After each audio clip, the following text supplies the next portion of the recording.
அனைவருக்கும் வணக்கம். Welcome to TNPSC TNUSRB preparation. இந்த வீடியோவில் பார்த்தீங்கன்னா ஆர்ஆர்பியிலேருந்து அறிவிப்பு மட்டும் வெளியிருந்திருக்கிற ஆர்பிஎஃப் ஓகேவா, அதுக்கும் அடுத்து பார்த்தீங்கன்னா ஜிடி கான்செப்ட்லேருந்து எக்ஸாம் ஆல்ரெடி பார்த்தீங்கன்னா பிப்ரவரி அல்லது மார்ச்லன்னு சொல்லியிருப்பாங்க. அதுக்கும் பார்த்தீங்கன்னா சேர்த்து நம்ம ஒரு வரலாறுலேருந்து ஒரு முக்கியமான 25 கொஸ்டின்ஸ் ஓகேவா. நான் எல்லாம் கலந்து போட்டேன் ஆல்ரெடி. அது பார்த்தீங்கன்னா ஒரு 9 பகுதிகள் போட்டிருப்பேன். இது பார்த்தீங்கன்னா வரலாறு மட்டும். நிறைய பேர் பார்த்தீங்க அப்படின்னா இந்த கொஸ்டின்லாம் வராது அப்படின்னு சொல்லி போட்டிருந்தேன். அதனால் எனக்கு சிலபஸை பேஸ் பண்ணி வரலாறுலேருந்து மட்டும் எடுத்துருக்கிறேன். அடுத்து பார்த்திங்க அப்படின்னா புவியியல், அடுத்து பார்த்திங்கன்னா அரசியலமைப்பு, அடுத்து பொருளாதாரம் தனித்தனியாக உங்களுக்கு 25 கொஸ்டினாக போடுறோம் ஓகேவா. ஸோ பிப்ரவரி ஃபுல்லாக இருக்குது. உங்களுக்கு மேக்ஸிமம் எவ்வளோ கொஸ்டின் கொடுக்குறேன். அது மட்டும் இல்லாமல் பார்த்தீங்கன்னா ரீசனிங் ஆப்டிடியூட் அதுக்கான அந்த ஃப்ரீ டெஸ்ட் கொடுக்குறேன், ஃப்ரீ கிளாஸ் கொடுக்குறேன். பாருங்கள், நேற்று கூட ஒரு டெஸ்ட் போட்டிருப்போம் ஓகேவா. அதுக்கான ஆன்சர் கூட நீங்கள் வெளிவரும். ஸோ நீங்கள் பார்த்துக்கோங்க. ஸோ வாங்க நம்ம இன்றைக்கி இந்த 25 கொஸ்டின் ஹிஸ்ட்ரியிலேருந்து பார்க்கலாம். இது ஹிஸ்ட்ரினா உங்களுக்கு ரொம்ப பின்னாடி போகலை ஓகேவா. அதாவது ஆங்கிலேயர்கள் வருகை, அதாவது ஐரோப்பியர்கள் வருகைன்னு சொல்லக்கூடிய ஆங்கிலேயர்கள், அடுத்து பார்த்தீங்கன்னா டேனியர்கள், அடுத்து பார்த்தீங்கன்னா டச்சுக்காரர்கள், அடுத்து பிரெஞ்சுக்காரர்கள், இந்த 4 பேர் இருக்காங்க இல்லையா.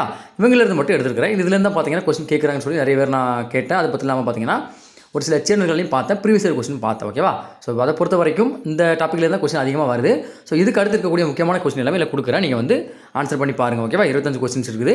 10 வினாடி வினா முறை, அதாவது குவிஸ் முறையில் நான் கொடுக்குறேன். ஸோ கெஸ் பண்ணி பாருங்கள் எத்தனை கொஸ்டின் உங்களால் ஆன்சர் பண்ண முடியும்னு சொல்லி நினச்சி பாருங்கள். முதல் கேள்வி, நன்னம்பிக்கை முனை என பேரிட்டவர். அதாவது ஆப்பிரிக்காவின் தென்கோடி முனையான ஒரு முனை இருக்கும். அதை பார்த்தீங்கன்னா ஒரு ஆள் அடைஞ்சிருப்பார். ஸோ அதை அடைஞ்சதும் பார்த்தீங்கன்னா அது நன்னம்பிக்கை முனை அப்படின்னு சொல்லி பேர் வைப்பார். அப்படி பேர் வச்சு யாருன்னு கேட்குறாங்க. சரியான ஆன்சர் கெஸ் பண்ணுங்க பார்க்கலாம். உங்களுக்கு பார்த்தீங்கன்னா 3 வினாடிகள் time. Option B, Bartholomew Dias. இவர் தான் பார்த்தீங்க அப்படின்னா அந்த ஆப்பிரிக்காவின் தென்கோடி முனையான நன்னம்பிக்கை முனை அப்படி பார்த்தீங்கன்னா நன்னம்பிக்கை முனை என பேரிட்டிருப்பார். யார்? பார்த்தலோமியோ டயஸ். அடுத்து, வாஸ்கோட காமா எந்த ஆண்டு இந்தியா வந்தார்? அதாவது பார்த்தீங்கன்னா முதல் ஐரோப்பியராக போர்த்துகீசியராக அந்த வாஸ்கோட காமா வருவார் இந்தியாவுக்கு. அது எப்போ வந்தார் அப்படிங்கிறத நம்ம தெரிஞ்சுக்கணும். ஸோ சரியான ஆன்சர் கெஸ் பண்ணுங்க பார்க்கலாம். ஆப்ஷன் பி, 1498 தான் பார்த்தீங்கன்னா வாஸ்கோட காமா முதலாக கேரளாவுக்கு வந்திருப்பார். இந்தியாவுக்கு வந்த யார் முதல் ஆங்கிலேயர்னு யார்? போர்த்துகீசியர். அந்த போர்த்துகீசியர் யாருன்னு கேட்டால் வாஸ்கோட காமா 1498 மே 27 வந்தடைஞ்சிருப்பார். ஆப்ஷன் பி 1498 என்பது சரியான ஆன்சர். அடுத்து, வாஸ்கோட காமா இந்தியா வந்து இறங்கிய இடம். ஸோ இந்தியாவில் வந்துட்டார் தெரியும். எந்த இடத்துக்கு வந்தார் அப்படின்னு தெரியும் இல்லையா. ஸோ சரியான ஆன்சர் கெஸ் பண்ணுங்க பார்க்கலாம். Option B, Kallikottai. கேரளாவில் இருக்கக்கூடிய கள்ளிக்கோட்டை அப்படிங்கிற இடத்துக்கு தான் வந்திருப்பார். இப்போ அதோடைய தற்போதைய பேர் பார்த்தீங்கன்னா கோழிக்கோடு. எல்லாருமே கேள்விப்பட்டிருப்பீங்க. அந்த இடத்துக்கு ஒரு பழைய பேர் தான் கள்ளிக்கோட்டை. ஸோ கள்ளிக்கோட்டைக்கு தான் 1498 மே 27 வந்தடைஞ்சிருப்பார். யார்? Vasco da Gama. இவர் ஒரு போர்த்துகீசியர். Option B, Kallikottai. ஆங்கிலேயர்கள் எந்த ஆண்டு கிழக்கிந்திய கம்பெனியை நிறுவினர்? இது ஒரு முக்கியமான கொஸ்டின், ப்ரீவியஸ் இயர் கொஸ்டின் கூட ஓகேவா. சரியான ஆன்சர் கெஸ் பண்ணுங்க பார்க்கலாம். Option A 1600. ஸோ இதை பார்த்தீங்கன்னா 2 விதமாக சொல்லுவாங்க. எப்படின்னா இப்போ 1600 டிசம்பர் 31 தான் பார்த்தீங்கன்னா ஆங்கிலேயர்கள் இந்த இதை நிறுவியிருப்பாங்க. ஸோ அப்போ ஒரு நாள் தான் இருக்குது அப்படி தானே. ஸோ அதனால் மேக்ஸிமம் பார்த்தீங்கன்னா 1601 எடுத்துக்கலாம், 1600 எடுத்துக்கலாம். ஓகே, எப்படி எடுத்தாலும் ஓகே தான். ஆப்ஷனை பொறுத்து நீங்கள் ஆன்சர் பண்ணுற மாதிரி இருக்கும். ஸோ ஆப்ஷன் ஏ 1600 என்பது இந்த ஆப்ஷனை பொறுத்த வரைக்கும் நீங்கள் சூஸ் பண்ணக்கூடியது. Option A 1600.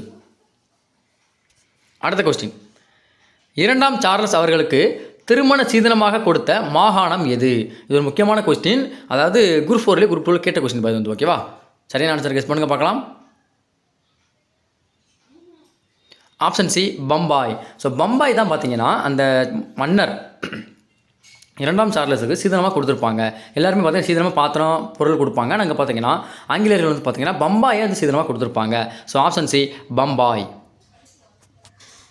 அடுத்து, பிளாசிப் போர் நடைபெற்ற ஆண்டு. ஒரு முக்கியமான போர் கூட சொல்லலாம். பிளாசிப் போர், பக்சார் போர் ரெண்டுமே பார்த்திங்க அப்படின்னா ரொம்ப முக்கியமான போர்.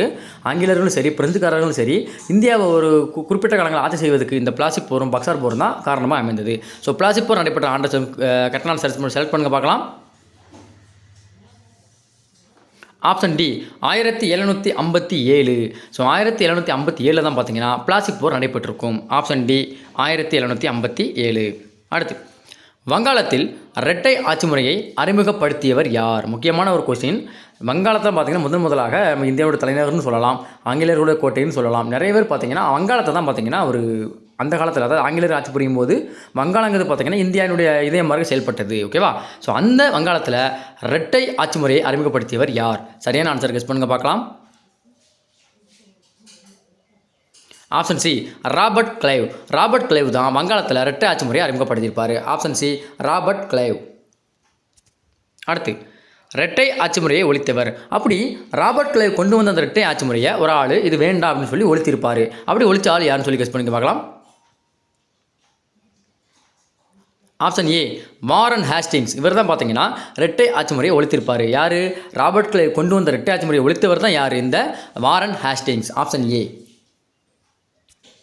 அடுத்த கொஸ்டின், தலையிடா கொள்கையை பின்பற்றிய ஆளுநர் யார்? ஓகேவா, முதலாக ஆங்கிலேயர்கள் ஆட்சி போடுறாங்க, அதில் ஒரு ஆளுநர் இருக்கார். அவர் தான் பார்த்தீங்கன்னா தலையிடா கொள்கையை பின்பற்றினார்.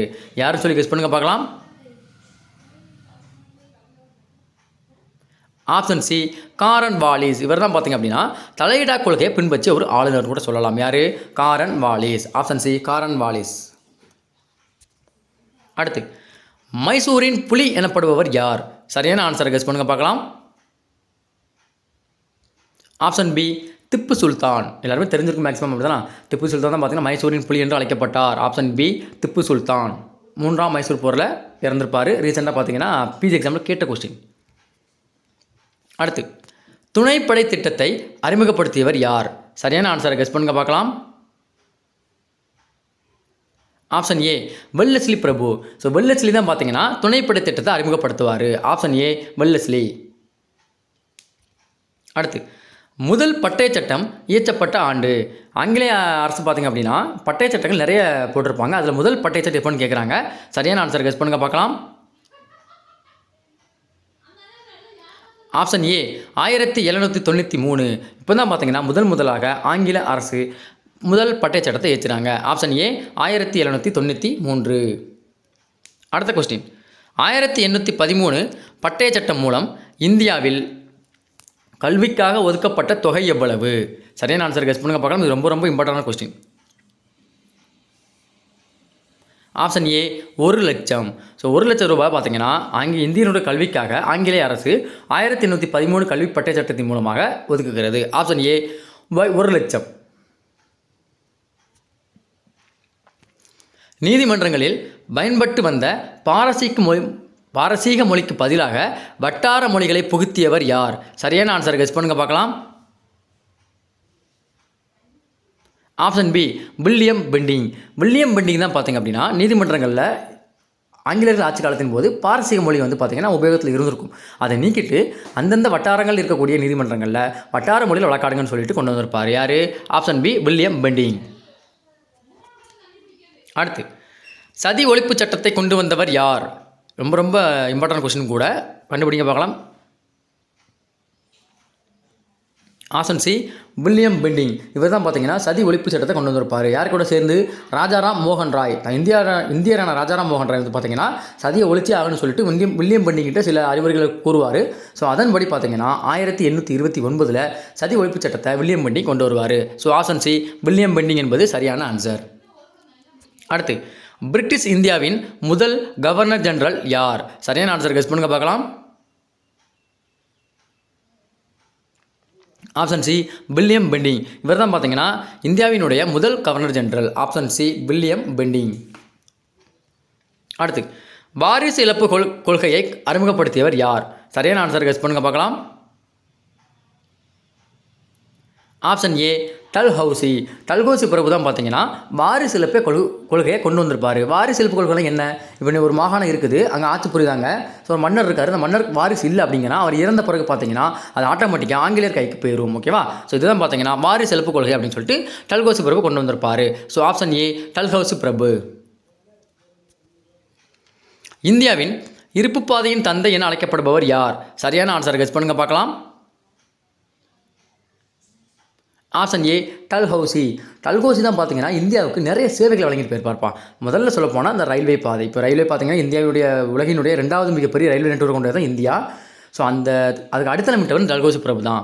ஓகேவா? முதலாக இந்தியாவில் ரயில் பாதை அமைத்தவர் யார் தான்? இந்த டல்ஹவுசி பிரபு தான். So option A Dalhousie. அடுத்த கொஸ்டின், இந்தியாவின் முதல் இருப்பு பாதை போடப்பட்ட ஆண்டு என்ன? ஸோ டல்ஹவுசி போடாரு, எப்போ போடுறாங்கன்னு கேட்குறாங்க. சரியான ஆன்சர் கெஸ் பண்ணுங்க பார்க்கலாம். ஆப்ஷன் ஏ 1853 தான் பார்த்தீங்கன்னா முதல் இருப்பு பாதையை போடுவாங்க, மும்பை டு தானே. ஓகேவா? ஸோ முதலாக அப்போ தான் பார்த்தீங்கன்னா இந்தியாவில் ரயில் சேவை அறிமுகப்படுத்தப்படுகிறது. யாருடைய காலத்தில்? டல்ஹவுசி பிரபு காலத்தில். So option A 1853. அடுத்த கொஸ்டின், நவீன இந்தியாவை உருவாக்கியவர் என்று அழைக்கப்படுபவர் யார்? சரியான ஆன்சர் கெஸ் பண்ணுங்க பார்க்கலாம். ஆப்ஷன் பி டல்ஹவுசி பிரபு. நவீன இந்தியான்னு ஒன்றும் இல்லை. ஸோ ரொம்ப டெக்னாலஜியில் பின்தங்கி இருந்த இந்தியாவை டெக்னாலஜிக்கு வந்து அதிகமாக கொண்டு வந்திருப்பார். யார்? டல்ஹவுசி. இருப்பு பாதை போட்டிருப்பார். அடுத்து பார்த்தீங்கன்னா தந்தி அறிமுகப்படுத்தியிருப்பார். அடுத்து பார்த்தா தொலைபேசி, இந்த மாதிரி முக்கியமான ஒரு நவீன இந்தியாவை உருவாக்கியிருப்பார். அதுக்கு முழுக்க காரணம் யார் தான்? டல்ஹவுசி பிரபு தான். So option B Dalhousie. அடுத்து 1857 புரட்சியின் போது கவர்னர் ஜெனரலாக இருந்தவர் யார்? சரியான ஆன்சர் கெஸ் பண்ணுங்க பார்க்கலாம். ஆப்ஷன் ஏ கானிங் பிரபு. இவர் தான் பார்த்தீங்க அப்படின்னா 1800 பெரும் புரட்சி இருக்கு இல்லையா, அப்போ வந்து பார்த்தீங்கன்னா பிரபுவாக இருப்பார், கவர்னர் ஜெனரலாக இருப்பார். ஸோ ஆப்ஷன் ஏ கானிங் பிரபு. அடுத்த கொஸ்டின், ஆங்கிலேய வரலாற்று அறிஞர்கள் பெரும் புரட்சியை எவ்வாறு அழைத்தனர்? ஓகேவா? பெரும் புரட்சி 1857 புரட்சிங்கிறது ரொம்ப முக்கியமான ஒரு புரட்சி. ஸோ அதை ஆங்கிலேய வரலாற்று அறிஞர்கள் எவ்வாறு அழைத்தாங்கன்னு சொல்லி கேட்குறாங்க. சரியான ஆன்சர் கெஸ் பண்ணுங்க பார்க்கலாம். ஆப்ஷன் பி சிப்பாய் கழகம். ஓகேவா? ஆங்கிலேய வரலாற்று அறிஞர்கள்லாம் சிப்பாய் கழகம் என்று அழைத்தார்கள். நம்ம படிச்சிருப்போம். அந்த 1857 பெரும் புரட்சின்னு சொல்லுவாங்க, சிப்பாய் கழகம் சொல்லுவாங்க, முதல் இந்திய சுதந்திர போர்னு சொல்லுவாங்க. ஓகேவா? அந்த மாதிரிலாம் சொல்லுவாங்க. ஸோ அப்போ சிப்பாய் கழகம் என்று ஆங்கிலேய வரலாற்று அறிஞர்கள் கூறியிருப்பாங்க. ஆப்ஷன் பி சிப்பாய் கழகம். அடுத்த கொஸ்டின், இந்திய வரலாற்று ஆசிரியர்கள் பெரும் புரட்சியை எவ்வாறு அழைத்தனர்? சரியான ஆன்சர் கெஸ் பண்ணுங்க பார்க்கலாம். ஆப்ஷன் ஏ முதல் சுதந்திர போர், அதாவது முதல் இந்திய சுதந்திர போர்னு சொல்லியிருப்பாங்க. ஓகேவா? ஸோ ஆப்ஷன் ஏ முதல் சுதந்திர போர் என்று இந்திய வரலாற்று அறிஞர்கள் கூறியிருப்பாங்க. அடுத்து, அந்த 1857 புரட்சி முதலாக எங்கே தோன்றியதுன்னு சொல்லி கேட்குறாங்க. சரியான ஆன்சர் கெஸ் பண்ணுங்க பார்க்கலாம். ஆப்ஷன் ஏ பராக்பூரில் தான் பார்த்தீங்கன்னா முதலாக புரட்சி அப்படிங்கிறது தொடங்குகிறது. மீரட்டில் வெளிப்படையாக தோன்றும். ஓகேவா? ரெண்டுக்கு டிஃபரன்ஸ் நல்லா புரிஞ்சுக்கணும். ஓகேவா? மங்கள் பாண்டே எல்லாரும் கேள்விப்பட்டிருப்பீங்க. கொழுப்பு தடவை தோட்டம் ஏற்க மறுத்து முதலாக பராக்பூரில் பார்த்தீங்கன்னா அந்த புரட்சியை தோற்றுவிக்கிறாரு. அதுக்கப்புறம் தான் பார்த்தீங்கன்னா கொஞ்சம் கொஞ்சமாக பரவி முழுசாக மீரட்டில் வெளிப்படையாக தோன்றும். ஸோ ஆப்ஷன் ஏ பராக்பூரில் தான் முதலாக புரட்சி தோன்றும். அடுத்து லாஸ்ட் கொஸ்டின், பெரும் புரட்சியின் போது புரட்சியாளர்களால் மன்னராக பிரகடனப்படுத்தப்பட்டவர் யார்? இது பார்த்தீங்கன்னா இந்த வருஷம் கேட்ட ப்ரீவியஸ் இயர் கொஸ்டின், பிசியில் கேட்ட கொஸ்டின் பார்த்து வந்து சரியான ஆன்சர் கெஸ் பண்ணுங்க பார்க்கலாம். ஆப்ஷன் பி இரண்டாம் பகதூர் ஷா. இவர் தான் பார்த்தீங்கன்னா ஆங்கிலேயர்கள் வந்து புரட்சி நடக்கும்போது 1857 புரட்சி நடக்கும்போது பார்த்தீங்கன்னா இரண்டாம் பகதூர் ஷாவை வந்து நாங்கள் மன்னரை ஏற்றுக் கொடுத்தோம், நீங்கள் ஆங்கிலேயர் ஆட்சி வேண்டாம்னு சொல்லிட்டு இரண்டாம் பகதூர் ஷாவை மன்னரை பிரகடனப்படுத்துவாங்க. அதுக்கடுத்து பார்த்தீங்கன்னா அவர் நாடு கடத்தப்படுவார் புரட்சி முடித்த பிறகு. ஓகேவா? ஸோ ஆப்ஷன் பி இரண்டாம் பகதூர் ஷா. ஸோ 25 கொஸ்டின் முடிச்சாச்சு. உங்களுக்கு 25 கொஸ்டினில் எத்தனை கொஸ்டினுக்கு நீங்கள் வந்து வரலாறுல உங்களுக்கு ஆன்சர் பண்ண முடிஞ்சுது அப்படிங்கிறத கமெண்ட் பண்ணிட்டு போங்க. ஜிடின்னு மட்டும் இல்லைப்பா, இது வந்து ஓகேவா? ஆர்பிஎஃபாக இருக்கட்டும், பிஜி எக்ஸாமாக இருக்கட்டும், எஸ்ஐயாக இருக்கட்டும், எல்லாத்துக்கும் நீங்கள் பயன்படுத்திக்கோங்க. ஓகேவா? நான் வந்து ஜிடிக்கு மட்டும் போடலை. இந்த மாதிரி கொஸ்டின் எல்லாமே பார்த்திங்க அப்படின்னா மேக்ஸிமம் எல்லா எக்ஸாமும் யூஸ் ஆகும். ஓகேவா? மேக்ஸிமம் பார்த்தீங்கன்னா எஸ்ஐக்கு ரொம்ப யூஸ்ஃபுல்லாக இருக்கும் இந்த கொஸ்டின், பிசிக்கு கரெக்டாக யூஸ்ஃபுல்லாக இருக்கும், குரூப் 4க்கு, குரூப் 2க்கு, அடுத்து பார்த்தீங்கன்னா ஃபாரஸ்ட் இருக்குது, அடுத்து பார்த்தீங்கன்னா வேறு என்ன எக்ஸாம் இருக்குது, லைப்ரரியன் இருக்குது, நிறைய எக்ஸாம் இருக்குது. இது வந்து யூஸ்ஃபுல்லாக இருக்கும். ஓகேவா? ஜிடிக்கு மட்டும் கிடையாது, ஆர்பிஎஃப் மட்டும் கிடையாது, எல்லாருமே பாருங்கள். ஓகேவா? பார்த்து உங்களுடைய திறமை நீங்கள் வந்து பார்த்துக்கோங்க. ஓகேவா? ஆல்ரெடி படிச்சுட்டு இருக்க ஸ்டூடெண்ட் பார்த்தீங்கன்னா இதுக்கு பார்த்தீங்கன்னா 25க்கு கிட்டத்தட்ட ஒரு 23 மார்க் ஆட்டும் வாங்கணும். ஓகேவா? படிச்சுட்டு இருக்க ஸ்டூடெண்ட், நியூ ஸ்டூடெண்ட் அப்படின்னா கிட்டத்தட்ட ஒரு 15க்கு மேலே வாங்க ட்ரை பண்ணுங்கள். ஓகேவா? ஏன்னா வரலாறுங்கிறது பார்த்தீங்கன்னா மாறாத ஒன்று. ஓகேவா? மற்ற நீங்கள் சயின்ஸ் எடுத்தால் கூட ஒருவேளை ஸ்கூல் புக் மாறிச்சு அப்படின்னா எல்லாமே டோட்டலாக சேஞ்ச் ஆகிருமானால் வரலாறு அப்படிங்கிறது மாறாது. ரயில் பாதையை கொண்டு வந்தவர் கடைசி வரைக்கும் டல்ஹவுசி தான். அது எத்தனை புக்கு மாறினாலும் சரி, எத்தனை யுகம் மாறினாலும் சரி. ஓகேவா? இந்தியாவில் முதலாக இருப்பு பாதையை கொண்டு வந்து டல்ஹவுசி தான். அது கடைசி வரைக்கும் மாறப்போகிறது இல்லை. ஓகேவா? ஸோ அதே மார்க்கில் முதல் பானிபட் போர்னா 1526 தான். அது கடைசி வரைக்கும் மாறப்போகிறது இல்லை. புக்கு மாறினாலும் அந்த போர் அப்படிங்கிறது மாறப்போகிறது இல்லை. ஓகேவா? ஸோ அதனால் வரலாறு அப்படிங்கிறது மாறாத ஒன்று. ஓகேவா? மாற்றம் ஒன்று தான் மாறாதுங்க மாதிரில வரலாறு ஒன்று மாறாது தான். ஏன்னா வரலாறு நடந்து முடிஞ்சிட்டு. ஓகேவா? நம்ம வரப்போகிற வரலாறு வேணால் மாறலாம் தவிர இதுக்கு முன்னாடி நடந்த வரலாறு எல்லாமே பார்த்தீங்கன்னா ரொம்ப மாறாது. அதனால் வரலாறு நீங்கள் என்ன புக்கு வேணால் படிங்க. ஓகேவா? ஏன்னா ஸ்கூல் புக்கிலும் சேமாக தான் இருக்கும், மெட்டீரியல் வாங்கி படித்தாலும் ஓகே தான் இருக்கும், நான் கொடுக்குற வீடியோனாலும் ஒன்றா தான் இருக்கும். ஓகேவா? ஸோ அதனால் 25 எத்தனை மாதிரி எடுத்துங்கன்னு சொல்லி கமெண்ட் பண்ணிட்டு போங்க. நிறைய பேர் கமெண்ட் பண்ண மாட்டீங்க. ஸோ நம்ம சேனலை மறக்காமல் சப்ஸ்கிரைப் பண்ணிக்கோங்க. இந்த வீடியோக்குள்ளே பிடிஎஃப் இருக்கு இல்லையா, அது பார்த்தீங்கன்னா நம்ம டெலிகிராம் சேனலில் இருக்கும். ஓகேவா? ஸோ நன்றி, வணக்கம். அடுத்த வீடியோவில் நம்ம வந்து சந்திக்கலாம்.